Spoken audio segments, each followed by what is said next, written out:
Coucou tout le monde, c'est Florence, bienvenue dans cette vidéo de présentation. Donc si vous voyez que dans mes récentes présentations, je suis toujours habillée pareil, c'est normal. C'est parce que je suis restée à la maison toute l'après-midi et du coup voilà, je me suis dit que j'allais en tourner plusieurs d'un coup. Donc aujourd'hui, je vous présente un tarot en anglais. C'est le Beautiful Creatures Tarot, deuxième édition. Donc le livret a été écrit par un monsieur, donc monsieur Rivera. Alors je sais plus, je trouve plus son nom. Il faut que j'aille voir peut-être dans le livret. Et puis donc les illustrations sont de Jasmine Beckett Griffith. Et donc c'est pour ça que j'ai acheté ce jeu parce que voilà, j'ai pas mal de ces oracles dans ma collection. Et donc voilà, j'avais envie d'avoir le tarot qui va avec parce que du coup ça va être sympa à mélanger ensemble.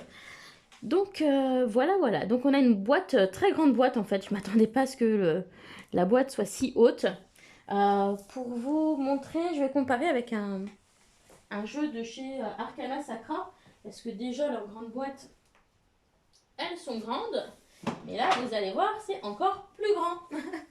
Donc les boîtes de chez Arcana Sacra, voilà. Et là, on a encore, allez, on a facile encore 1 ou 2 cm de plus en hauteur. Hein, donc voilà, vous voyez.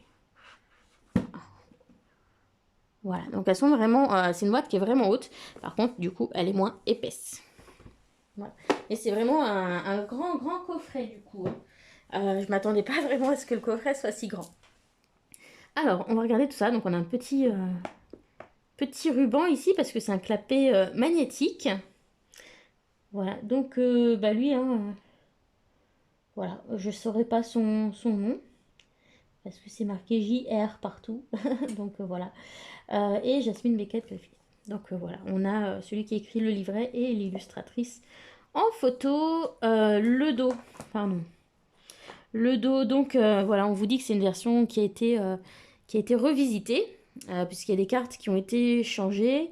Il y a 2 cartes supplémentaires. Voilà, donc il y a eu des modifications entre la première et la deuxième édition. Le dos des cartes est différent. Enfin voilà, si vous voulez voir un comparatif de la première édition par rapport à la deuxième, vous pouvez regarder dans les anciennes vidéos d'Angel Taina, de Nat, parce qu'elle avait comparé les deux jeux. On peut encore trouver les deux sur Amazon, mais celle-ci, voilà, c'est la seconde édition. Donc on a un livret tout couleur avec du joli papier glacé. Voilà, et donc c'est quand même plutôt pas mal à l'intérieur parce que voilà, on va voir la carte qui nous parle. Un mot-clé, hein, c'est celui qui est sur la carte. On va avoir une description, une explication de la carte, vraiment par rapport à l'illustration, hein, au symbole utilisé dans la carte, la signification en droit et la signification en vert. Donc, vous pouvez aussi utiliser lumière et ombre, hein, voilà, ou signification normale et blocage. Voilà, voilà. Donc pour les cartes, c'est rangé un petit peu bizarrement en fait, parce que les cartes de cours, elles sont toutes à la fin. Elles sont à la fin et puis du coup, elles servent aussi de cartes astrologiques. Voilà, donc est-ce que c'est marqué? Je sais plus. Alors dans la description, j'imagine que ça va être marqué quelque part le signe astro. Mais je sais plus si c'est marqué pour tout ou pas. Voilà, mais en tout cas, au niveau du livre, on a un joli livre. Puis on a des petites notes à la fin si on souhaite. Voilà, voilà. Alors, ensuite, qu'est-ce qu'on a d'autre? Eh bien, on a un compartiment avec... enfin, 2 compartiments en fait pour ranger les cartes. Donc le jeu est mélangé en 2 et ça, je trouve ça pas pratique. Voilà, quand on veut sortir les cartes, c'est le bazar. Voilà, hein, donc du coup, eh bien... je prends pas la peine de remettre les cartes dans l'ordre. En plus, le fait qu'on ait des cartes qui soient pas illustrées de manière traditionnelle, avec clairement des épées, des bâtons, des pentacles, des coupes, du coup, je trouve que c'est plus compliqué de réorganiser le jeu et de le ranger bien. Donc, du coup, je le remets pas du tout dans l'ordre. Je prendrai un petit peu comme ça vient. Voilà, voilà. Sinon, donc, vous pouvez voir que les cartes sont encadré par une bordure violette et noire. Voilà, avec un mot-clé en bas et le nom de la carte. Donc là, par exemple, on est sur une arcane majeure et là, on est sur une arcane mineure. Il n'y a pas de différence. Voilà. Ensuite, le dos, donc sur la deuxième édition, est comme ceci. Voilà, donc il est réversible. Au niveau de la finition du carton, on est sur un carton satiné, donc ni mat ni brillant. Et on a une tranche violette, violette foncée. Voilà, du coup, ça va assez bien avec le noir, ça fait un ensemble plutôt cool. Par contre, voilà, je suis pas convaincue que la qualité de la tranche du violet là soit excellente. Je pense que ça s'usera quand même assez rapidement sur les coins, par exemple. Mais voilà, ça reste très sympa.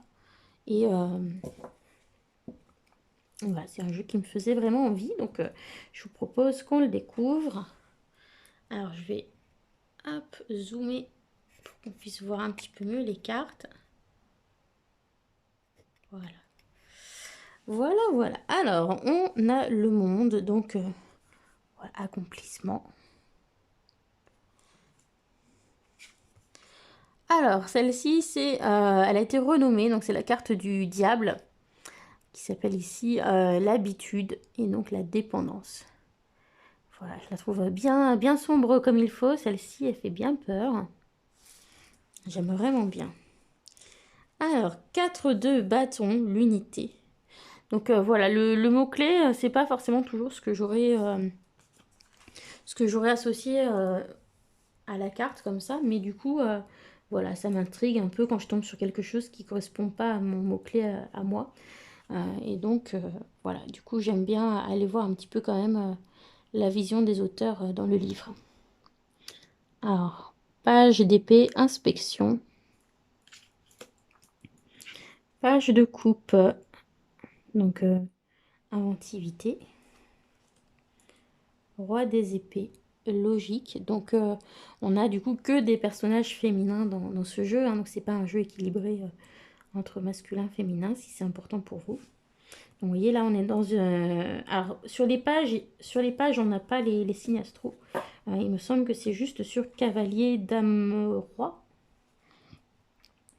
Voilà, donc là logique, et donc voilà, on retrouve ici le symbole du Verseau. 8 d'épée, emprisonnement. Voilà, donc il y a certaines cartes comme celle-ci où ça va bien me parler, puis il y en a d'autres où voilà, faut vraiment un peu plus chercher. Ou voilà, donc certaines cartes vont être très intuitives, d'autres beaucoup moins. Et c'est assez inégal de ce point de vue-là. Alors, cavalier de coupe, empathie. Page de bâton, aventure. S'aventurer plutôt.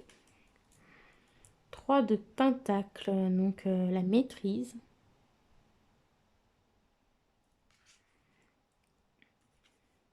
Reine de pentacle, ambition. Alors, celle-ci, c'est la roue, donc c'est une carte qui a été changée, hein, et donc elle a été mise en couverture de la deuxième édition, donc pour la roue de fortune. Donc elle est accompagnée du mot-clé changement. Voilà, elle est très jolie comme carte. La lune, alors, concealment, c'est ce qui est caché. Il y a quand même beaucoup de mots-clés sympas, donc ça peut être un tarot pour débuter si vous le souhaitez. Mais c'est vrai que le fait que son imagerie ne soit pas forcément fidèle au Rider-Waite, enfin, voilà, c'est pas du tout c'est pas un clone, hein, va falloir... c'est vraiment une réinterprétation des cartes, donc dans un style vraiment particulier. Donc, si vous débutez, ça peut être bien de comparer avec les images du Rider-Waite et peut-être un livre sur le Rider-Waite pour voir les points communs et éventuellement les différences. Alors, 2 d'épée, donc confusion. Voilà. Mais voilà, certaines cartes vont reprendre plutôt bien les idées, d'autres c'est une interprétation plus personnelle. Donc voilà, c'est ça aussi qui est intéressant avec ce jeu. 3 des épées, déception.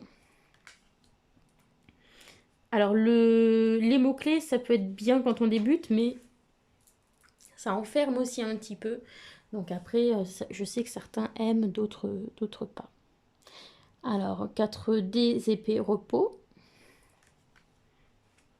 9 des épées.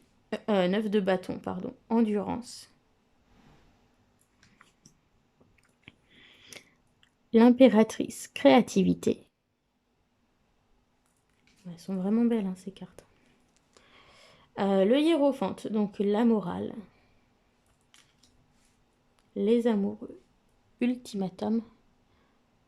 Alors voilà, une chose qui peut perturber certains aussi, c'est le mélange des styles entre des peintures classiques qu'on peut reconnaître un petit peu, et puis ce style un petit peu tête de poupée, voilà, qui est pas réaliste. Et donc je sais que ça dérange certaines personnes, le mélange des styles, mais bon, ça fait partie du style Jasmine Beckett Griffiths. Voilà, donc moi ça ne me dérange pas. Le fou, exploration. Le roi de coupe, fascination. Par contre, ce que j'aime un peu moins, c'est les cartes de coupe avec voilà, ces personnages qui ont son style un peu plus ancien. Je préfère les choses plus travaillées qu'elle fait maintenant, comme ça. Voilà, mais voilà, après, sur l'ensemble du jeu, c'est quand même un jeu très sympa. Alors, 2 de coupe, relation. Donc, il y a toujours un côté un petit peu effrayant, un petit peu dérangeant hein, dans les jeux. Si voilà, le marié avec le masque de la peste, un petit peu bizarre. Puis on a ce chat, le chat d'Alice là en bas qui fait un petit peu peur aussi. Alors, donc As d'épée, fondness, oui, ça parle d'amour. Hein, je sais pas, je cherche comment traduire fondness exactement, mais to be fond of something, c'est en anglais, c'est aimer quelque chose, apprécier quelque chose. Voilà. Donc là, ce serait le nom. Donc voilà, appréciation, amour. Voilà. 10 de bâton, donc difficulté. Alors, ça, c'est une des cartes supplémentaires. Donc, tu es l'élu, authenticité. Ou tu es unique. Non, pardon. Je croyais que c'était you are the one. Non, c'est you are one. Tu es unique. Donc, authenticité. La décadence. Donc, c'est pour la carte de la tour. Elle a été renommée. Ensuite, on a la victoire avec le 6 des bâtons. Donc, vous voyez, par exemple, sur le 6 des bâtons, c'est pas évident que c'est une carte qui représente la victoire. Avec les papillons, ça peut représenter l'évolution, etc. Mais bon, faut un petit peu... voilà, parfois, c'est un petit peu alambiqué. C'est pas évident, comme si on avait un jeu qui ressemble plus à un Rider-Waite. Alors, la reine des bâtons, détermination. Le roi des pentacles, loyauté. Cavalier des épées, idéalisme.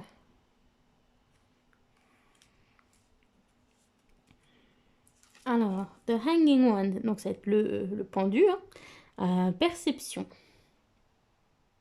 Voilà, je trouve que ça marche plutôt bien au niveau du mot-clé. Alors, la transformation, donc c'est la carte de la mort. Transition. Donc, transformation, transition. Donc, on voit qu'on est, on est sur une approche qui va être quand même orientée un peu de développement personnel à partir du tarot. Plus que... si, ça peut aller en divinateur aussi, mais je trouve que du coup, ça donne un côté un peu plus développement personnel quand il y a des mots-clés comme ça. Alors, As d'épée, intellect. Après, c'est mon avis, hein, vous n'êtes pas obligé d'être du même avis. L'empereur, donc souveraineté. 3 de coupe, célébration. 4 de coupe, ennui.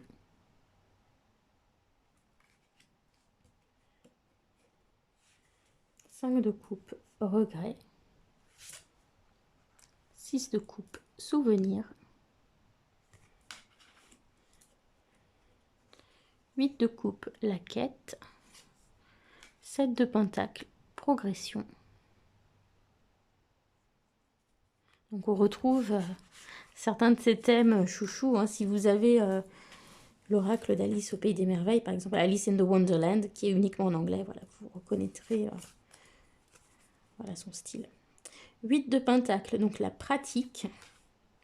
9 de Pentacle, récompense. 10 de Pentacle, l'héritage.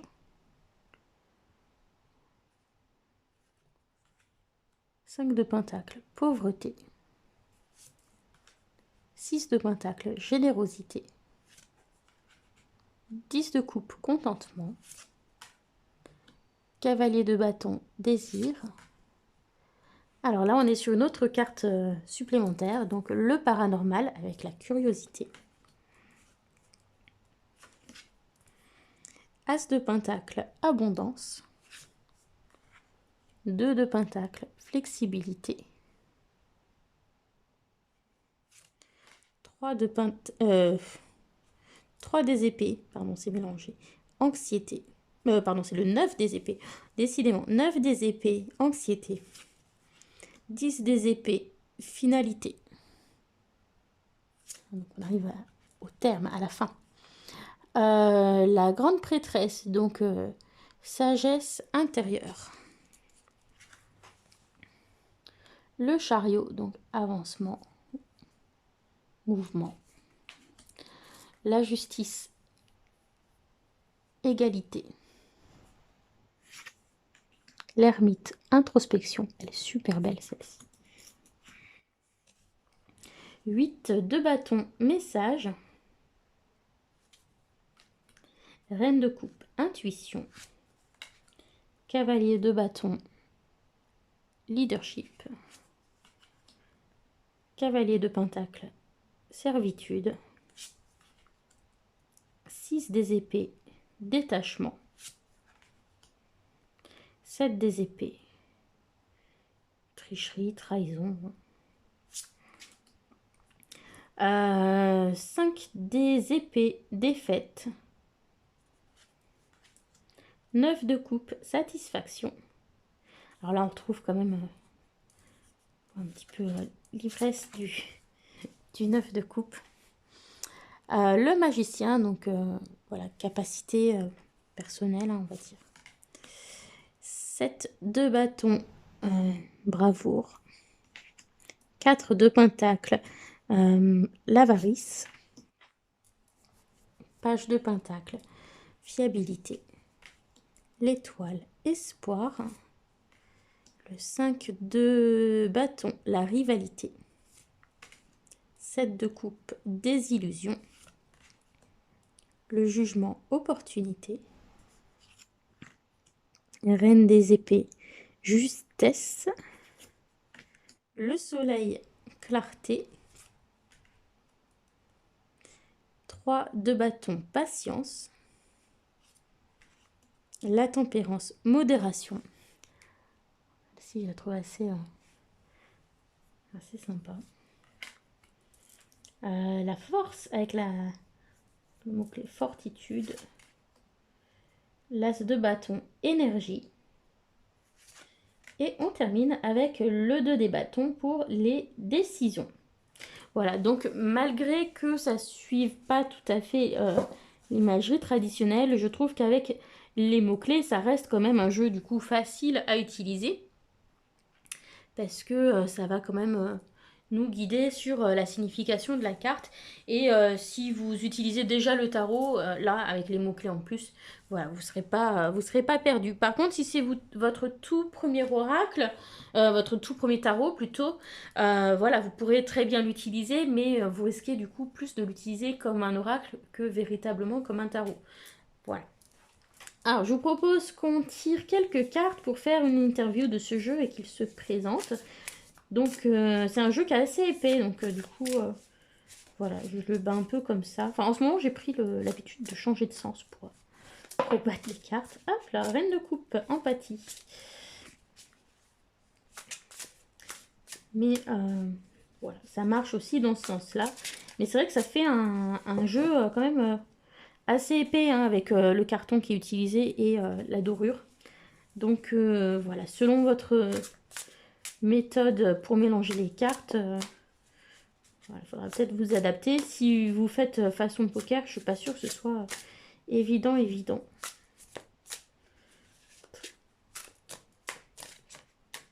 Allez, encore un petit coup. Hop là. Donc on va couper. On va les étaler et on va prendre quelques cartes pour que ce tarot se présente. Donc déjà, sa personnalité, ce qu'il a à nous apporter, ou ce qu'il a à apporter, ce qu'il aime travailler, et puis la nature de notre collaboration ou de notre relation. Voilà, voilà. Alors, je remets tout ça un petit peu en ordre. Voilà. Je vais recadrer un petit peu. Allez, donc, qui es-tu? Donc, la personnalité de ce jeu. Donc, on a la carte de l'impératrice. Donc, c'est un jeu qui va être en lien avec la créativité. Donc, c'est un jeu d'artiste déjà, enfin, qui permet de... qui est une collection des œuvres d'une artiste. Donc, voilà, il a ce côté créatif, déjà, de par son style, vraiment très reconnaissable. Et puis, voilà, dans son interprétation des cartes aussi, qui n'est pas forcément l'imagerie habituelle. Et puis avec la carte de l'impératrice, c'est un jeu qui va avoir beaucoup de choses à apporter, qui va venir nourrir votre pratique. C'est un jeu qui va être bienveillant. Alors, il peut avoir l'air sombre, mais en travaillant les ombres, peut-être, il va vous nourrir, ce jeu. Voilà, c'est ce qu'il semble dire. Ensuite, quelle est la chose qu'il peut apporter? Donc 8 des épées, l'emprisonnement. Donc c'est un jeu qui va aider à se sortir des situations dans lesquelles on est bloqué. Il va aider à sortir des idées préconçues qu'on peut avoir, à sortir de nos limitations,